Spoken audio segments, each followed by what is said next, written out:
আপনাদের আজকে আমরা নিয়ে আসছি এমন একটি জায়গা, পাহাড়ি যারা শ্রীমঙ্গলের মধ্যে এমন একটা জায়গা আসলে মনে হবে আপনি বান্দরবন হতে আসছেন। এই পাশে ঢালু, এই পাশে ঢালু, অতএব আসার পরে আপনাকে ভাবতে হবে আমি কোথায় আসছি। এই জন্য হারিয়ে যাওয়ার মতো একটি জায়গা, সত্যি একেবারে বৈচিত্র্যময়। মৌলভীবাজার জেলার যে শ্রীমঙ্গল উপজেলায় দর্শনীয় অনেক স্থান রয়েছে, শুধু আপনাকে খুঁজতে হবে এবং ঘুরে ঘুরে দেখতে হবে। এর জন্য দরকার নির্দিষ্ট লুক, নির্দিষ্ট স্থান এবং দর্শনীয় যে যে স্থানগুলি আপনি দেখবেন অবশ্যই মনে রাখতে হবে, নষ্ট করা যাবে না। আমাদের চিত্র বৈচিত্র্য সবাইকে দেখার সুযোগ করে দিতে হবে। আর পাহাড়ি লুটগুলি এরকমের, বৃষ্টি হলে না আসাই ভালো।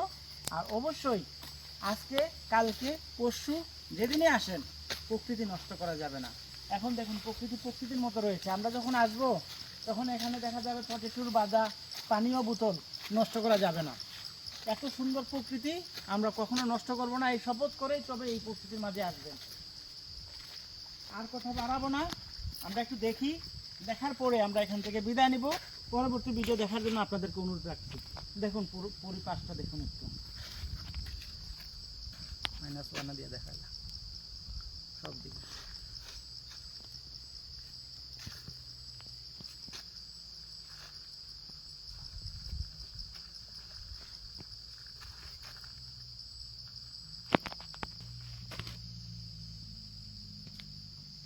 ভিডিও